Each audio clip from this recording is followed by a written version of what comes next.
अस्सलाम वालेकुम everyone, welcome to world affairs. I am Simar Shahzad and आज का जो हमारा चैप्टर है वो 5 है, कोऑपरेटिव सोसाइटीज एक्ट 1925 का। और आई एम सो सॉरी कि आज की वीडियो इतनी लेट आ रही है because of the electricity issue here at my area. So let's begin with the chapter. Introduction है हमारे पास। ये इसका नेम जो है वो प्रिविलेजेस ऑफ द सोसाइटी है और आर्टिकल जो है वो 23 से लेकर 33 तक है। तो पिछले जितने हमने चैप्टर्स किए उससे थोड़ा सा लंबा है ये चैप्टर और थोड़ा सा ट्रिकी भी है, तो समझने की कोशिश कीजिएगा। सबसे पहला सेक्शन हमारे पास जो है वो societies to be the body corporate. जो सोसाइटीज है ना, जैसी रजिस्ट्रेशन हो जाएगी उनको बॉडी कॉर्पोरेट कहा जाएगा। वो बॉडी कॉर्पोरेट की तरह एक्ट करेंगी। इनके पास परपेचुअल सक्सेशन होगी, ठीक है। ये मतलब मुस्तकिल जानशीनी होगी इनकी। अगर कोई मेंबर मर जाता है या मेंबरशिप छोड़ देता है तो हो सकता है कि वो अपनी मेंबरशिप किसी और को ट्रांसफर कर सके। फाइन। कॉमन सील होगी। इसके अलावा इनके पास ये पावर होगी कि वो प्रॉपर्टी को होल्ड कर सके, कॉन्ट्रैक्ट कर सके। कोई लीगल प्रोसीडिंग्स है या कोई सूट है, लॉ सूट्स है, वो फाइल भी कर सकती हैं, डिफेंड भी कर सकती हैं और वो तमाम काम कर सकती हैं जो इनके कॉन्स्टिट्यूशन के पर्पसेस के लिए जरूरी है। Next we have prior claims of the society. Society के प्रायर क्लेम्स के हवाले से अच्छा हम बात करते हैं तो ये सेक्शन 24 जो है ना थोड़ा सा समझने वाला है। इसमें क्या है कि एक पर्सन है, उसके पास कुछ लैंड है, ठीक है, और गवर्नमेंट का क्लेम है उसके लैंड रेवेन्यू पे, ठीक है। ये कोई भी पैसा गवर्नमेंट ने लेना है लैंड रेवेन्यू की मद में, ठीक है, या फिर वो जो लैंड है उस उस पे जो है ना वो रेंट देना है किसी लैंडलॉर्ड को, या रेंट की मद में कोई पैसा रिकवर किया जाना है, ठीक है। और at the same time government government और लैंडलॉर्ड के क्लेम के अलावा सोसाइटी से उस पर्सन ने कुछ पैसे लिए, मतलब कर्ज लिए हैं, या कोई आउटस्टैंडिंग डिमांड मौजूद है, ठीक है। आउटस्टैंडिंग डिमांड का मतलब है कि वाजिबुल अदा पैसे भी मौजूद है, ठीक है, सोसाइटी को कुछ पैसे अदा करने हैं, ठीक है। अब पर्सन जो है ना वो या तो करंट मेंबर है या पास्ट मेंबर है, या फिर ऐसा हो सकता है कि किसी नॉन मेंबर ने आर्टिकल जो है वो सॉरी सेक्शन 34 के सब सेक्शन 1 के तहत सोसाइटी से कर्ज लिया, ठीक है।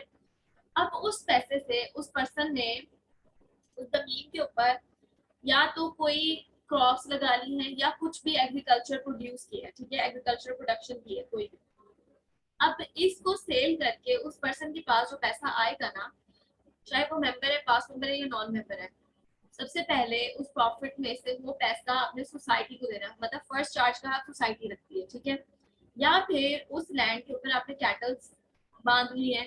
कैटल्स को ग्रो करना शुरू कर दिया है, या फिर कैटल का फॉर्डर रख रहे हो,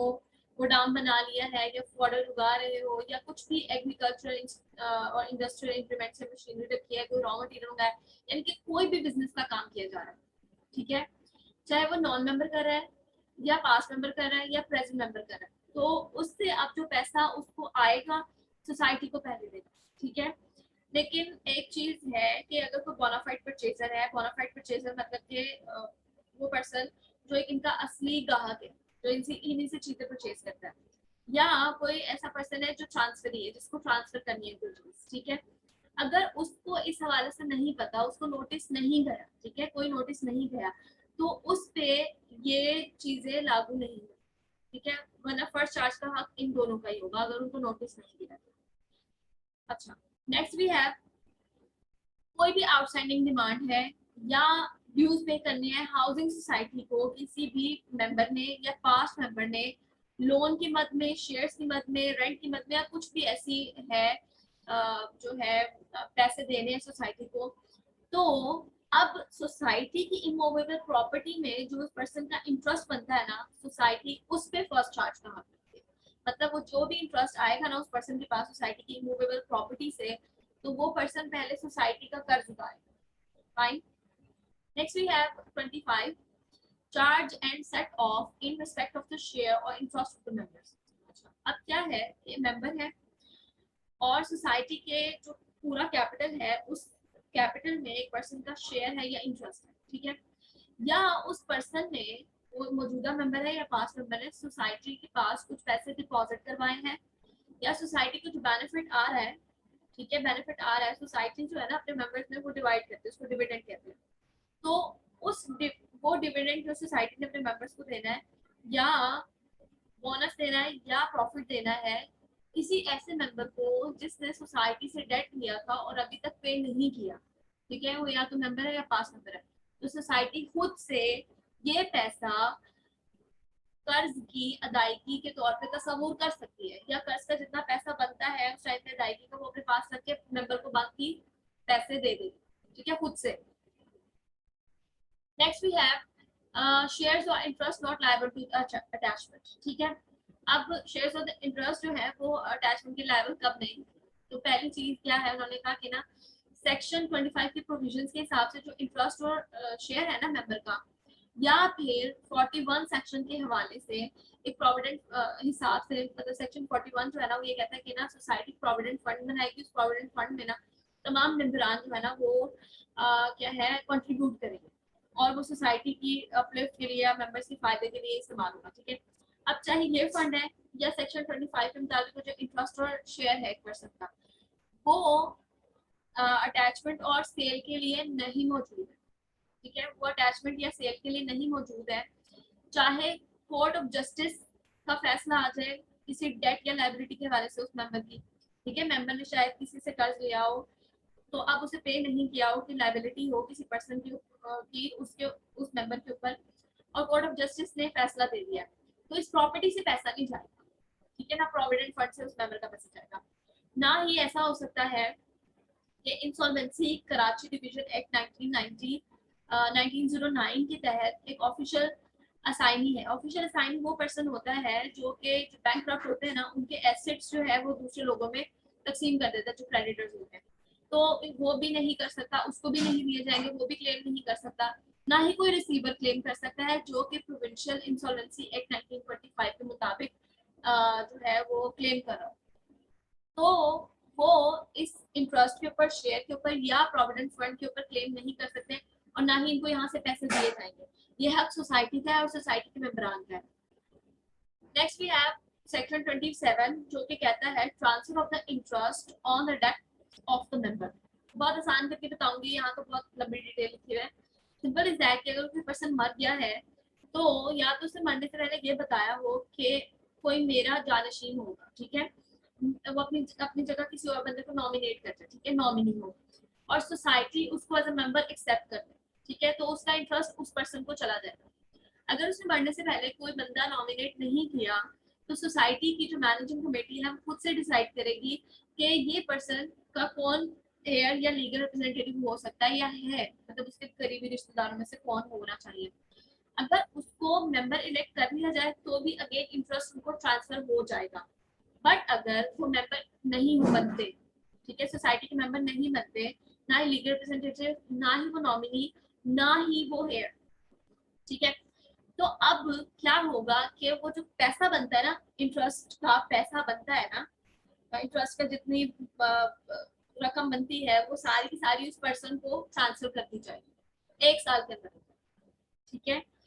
अच्छा, 1 साल के अंदर अंदर देना लाजमी है, और वो जो लीगल रिप्रेजेंटेटिव एयर है या नॉमिनी है उसने फर्दर जो मजीद एयर्स हैं उन सब में भी डिवाइड करना है उस केस की। ओके, नेक्स्ट वी हैव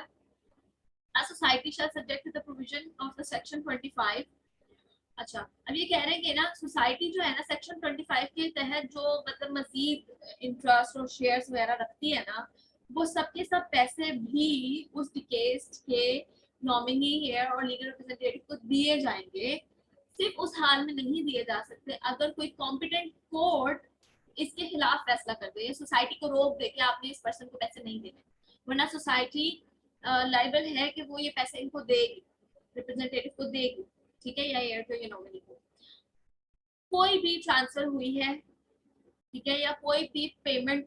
की है इस सेक्शन के मुताबिक सोसाइटी ने उस लीगल रिप्रेजेंटेटिव को, एयर को या फिर नॉमिनी को, तो वो इनफ है उस तमाम मतलब तमाम जो डिमांड्स है ना किसी भी पर्सन की, उस केस पर्सन के किसी रिप्रेजेंटेटिव की, उसके खिलाफ, ठीक है, वो कोई और भी डिमांड कर रहा है तो वो सोसाइटी कह सकते हैं भाई हमने जो देना था वो हमने दे दिया, ये सेक्शन आप पढ़ लीजिए, फाइन, उसके उससे ज्यादा कुछ नहीं देगी, सेक्शन से ज्यादा कुछ नहीं देगी इसमें जितना लिखा है। Next we have 29 and 28 sections. तो पहला जो है liability of the past members, अगर एक पर्सन जो है वो उसने सोसाइटी से कुछ कर्ज लिया है और अभी तक वो डेट जो है ना वो पे कर रहा है, ठीक है, उसमें इंटरेस्ट दे रहा है या कुछ दे रहा है, पैसे देने हैं अभी, तो वो 2 साल तक मजीद जो है तो उसी करवा सकता है। ऐसा नहीं है कि जैसे उसकी मेंबरशिप खत्म हुई तो उसको उसी टाइम पे सारे पैसे वापस करने हैं, नहीं, 2 साल तक वो कर्ज की अदायगी कर सकता है, ठीक है, उस डेट से जब उसकी नॉमिनेशन खत्म हुई है या रजिस्ट्रेशन खत्म हुई, sorry. Liability of the state of the decays member, section 29 है, वो ये कह रहा है कि अगर एक पर्सन मर गया है और उसकी कोई जायदाद है और उसने सोसाइटी को कुछ डेट्स देने हैं, ठीक है, वो लायबल फॉर डेट्स है सोसाइटी उसकी केस मेंबर की, तो क्या होगा, उस जायदाद में से 1 साल तक सोसाइटी को पैसे मिलते रहेंगे, ठीक है, उस डेट की अदायगी हो सकती है। नंबर 30 पे क्या है, रजिस्टर ऑफ द मेंबर्स। ये जो 3 चीजें यहाँ लिखी हुई जो हाईलाइट हुई है वो कह रहे हैं कोई भी register, list of the member और जो सोसाइटी शेयर रख रही है उन पे जो मेन कह लें एविडेंस होगा ना, वो ये होगा कि मेंबर कब रजिस्टर हुआ है और मेंबर की जो रजिस्ट्रेशन है वो कब खत्म हुई है, ठीक है। तो इन 3 चीजों के लिए पहला सबूत ये 2 चीजें होंगी कि मेंबर कब रजिस्टर हुआ है और कब उसकी जो रजिस्ट्रेशन है वो खत्म हो रही है। 31 ये बताता है कि admissibility of the copy of the entry as evidence. अच्छा, इसको भी बड़ा आसान से करके बताऊंगी, थोड़ा सा ट्रिकी है। वो ये कह रहे हैं कि ना, अगर किसी बुक में कोई एंट्री है, ठीक है, या रजिस्टर में कोई एंट्री है या किसी लिस्ट में कोई एंट्री है और वो जो है वो डील कर रहा है सोसाइटी के बिजनेस को, ठीक है, वो बुक सोसाइटी के बिजनेस के हवाले से, रजिस्टर सोसाइटी के बिजनेस के हवाले से या लिस्ट सोसाइटी के बिजनेस के हवाले से, ठीक है, तो उस एंट्री की अगर आपके पास कॉपी है ना, कॉपी है, तो वो भी उतनी ही अहमियत रखती है, उतनी ही उसकी एडमिसिबिलिटी है जितनी के असल की होगी, ठीक है। अब कब, अगर वो आप बताना चाह रहे हो कि एंट्री की एग्जिस्टेंस मौजूद है किसी लिस्ट में, या ये बताना चाह रहे हो कि सोसाइटी ने कोई ट्रांजैक्शन की है, तो अगर आपके पास इन चीजों की कॉपी भी मौजूद है ना, इन चीजों की कॉपी भी मौजूद है, तो भी वो ऐसे ही एडमिट होंगी जैसे कि वो असल जो है वो एंट्री है, ठीक है। Next we have in the case of the societies as a government by general और स्पेशल ऑर्डर। अच्छा,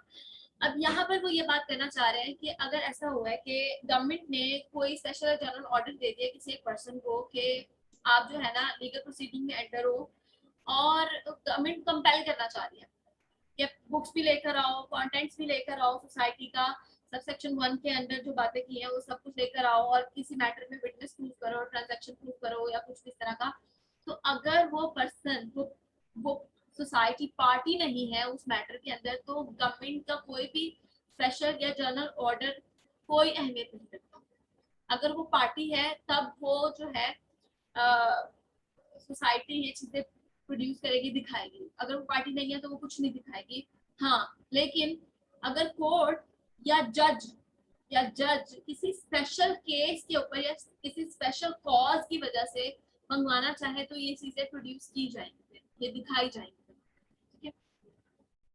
32 जो है ना वो ये कह रहा है exemption from compulsory registration of instrument relating to the shares etcetera of the society. अच्छा, एक रजिस्ट्रेशन एक्ट है 1908, ठीक है, उसका सेक्शन 17 है और उसका सब सेक्शन 1 है, फिर उसके क्लॉज बी और सी है, वो अप्लाई नहीं होंगे, ठीक है, नहीं होंगे किसी भी ऐसे इंस्ट्रूमेंट पे जो सोसाइटी के शेयर्स तो बता रहा है लेकिन ये नहीं बता रहा कि उसके एसेट्स में कितनी इमूवेबल प्रॉपर्टी है और कितनी मूवेबल प्रॉपर्टी है, सारी मूवेबल प्रॉपर्टी है, सारी मूवेबल प्रॉपर्टी है, कुछ भी नहीं बता रहा, तो उसके ऊपर ये जो है ना लगेगा नहीं इसके क्लॉजेस, ठीक है। इस मतलब रजिस्ट्रेशन करवाना जरूरी है इसमें। एनी डिबेंचर, डिबेंचर जो होता है ना वो सनद होती है। अच्छा, यहाँ पर क्या है, अब ऐसा कोई भी सनद, ठीक है, ये सारी इन्होंने लिखी हुई है कि इस तरह का सर्टिफिकेट, उस तरह का सर्टिफिकेट, मुजारबा मुजारका के सर्टिफिकेट्स वगैरह वगैरह, तो अगर इस तरह के सर्टिफिकेट्स ना कुछ बना रहे हैं, ना डिक्लेयर कर रहे हैं, ना ही किसी को कुछ ट्रांसफर कर रहे हैं, मतलब कोई भी चीज तब्दील नहीं कर रहे, ये सर्टिफिकेट्स कुछ भी तब्दील नहीं कर रहे, ठीक है, तो इनको भी आपने रजिस्टर नहीं करवाना, फाइन, इनको भी रजिस्टर नहीं करवाना। अगर ये कुछ तब्दीली कर रहे हैं, बता रहे हैं कि सोसाइटी ने कुछ ट्रांसफर कर दिया है, कोई गिरवी रख दी है चीज, किसी को बेच दी है, किसी को दे दी है, अपनी मूवेबल प्रॉपर्टी है, मूवेबल प्रॉपर्टी में से किसी को बेनिफिट दिया है या किसी को टाइटल दे दिया है, जो कुछ चेंज कर रही हो, ठीक है, किसी को कुछ दे रही हो, असाइन कर रही हो, जिसके अंदर कुछ ऐसी चीज लिखी हुई हो जो कि सोसाइटी के एसेट्स को इफेक्ट कर रही है, तो फिर उसको रजिस्टर करवाना जरूरी है, ठीक है। नेक्स्ट हमारे पास क्या है, अगर कोई इंडोर्समेंट हो गई है, ठीक है, या ट्रांसफर कर दिया है कोई डिपार्चर, या ये सारे participation certificate, term finance certificate और इस तरह के सर्टिफिकेट जो कि स्टेट बैंक ऑफ पाकिस्तान ने अप्रूव कर दिए और सोसाइटी ने इशू किया है, वो किसी और को दे दिए, ठीक है, वो सर्टिफिकेट किसी और को दे दिया है, तो उसको रजिस्ट्रेशन जो है वो करवाना भी जरूरी नहीं है। Next, power to exempt from the income tax, stamp duty, registration and court fees. अब ऐसी कौन सी चीजें हैं जिससे सोसाइटी जो है ना वो एग्जाम्प्ट हो सकती है और फेडरल गवर्नमेंट करेगी। तो सबसे पहले फेडरल गवर्नमेंट जो है ना वो एक नोटिफिकेशन देगी ऑफिशियल गजट में किसी भी सोसाइटी के हवाले से या स्पेशल क्लास या क्लास ऑफ द सोसाइटी के हवाले से कि हम मतलब गवर्नमेंट रेमिट कर रही है उनको इनकम टैक्स या सुपर टैक्स जो कि पे करने से सोसाइटी ने किसी मद में, मतलब कुछ भी सोसाइटी को प्रॉफिट हो रहा है, कोई भी डिविडेंड जो सोसाइटी ने अपने मेंबर्स में दिया है,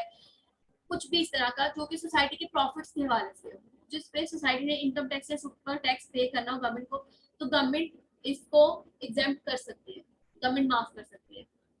नेक्स्ट क्या है, गवर्नमेंट जो है ना अगेन ऑफिशियल गजट में नोटिफिकेशन के जरिए माफ कर सकती है, रेमिट कर सकती है stamp duty,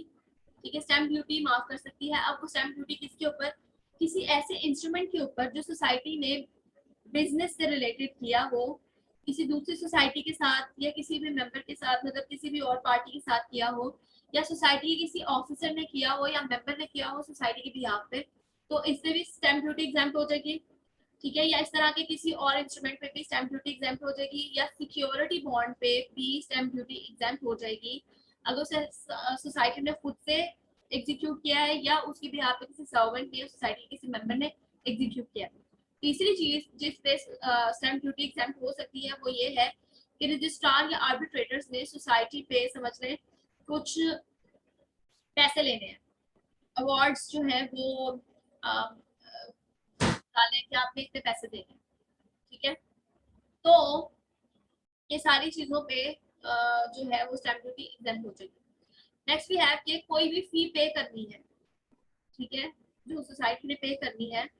law of registration के अंडर, ठीक है, या फिर कोर्ट फी की मद में, फाइन कोर्ट फीस की मद में जो उस टाइम पे मौजूद हो, तो उस टाइम पे मौजूद हो कोर्ट फीस की मद में पैसा देना है, तो वो जो है उस पर भी माफी है। नेक्स्ट वी हैव गवर्नमेंट में गिव लोन्स और गारंटी इंटरेस्ट और रिटर्न। तो सीधा सही ये है, जो टॉपिक है उसी का नाम है कि गवर्नमेंट जो है वो सोसाइटी को लोन भी दे सकती है, गारंटी भी दे सकती है उन डिबेंचर्स के ऊपर जो कि सोसाइटी ने खुद से इशू किए, ठीक है, उन डिबेंचर्स के ऊपर जो उसे प्रिंसिपल पेमेंट्स देनी है ना, तो उनके ऊपर भी गारंटी इशू कर सकती है गवर्नमेंट, या फिर गवर्नमेंट जो है वो इंटरेस्ट और रिटर्न या दोनों के ऊपर भी जो है वो गारंटी दे सकती है। फाइन, तो ये था हमारा आज का टॉपिक। आई होप कि आपको समझ आया हो, मैंने बड़ी जल्दी जल्दी में बनाने की कोशिश की है, तो अगर आपको कुछ भी प्रॉब्लम होती है तो you can ask me, I will try to answer you as best as I can. So thank you for listening, और वीडियो को लाइक जरूर कर दीजिएगा, शेयर जरूर कर दीजिएगा, एंड अल्लाह हाफिज़। Thank you for listening.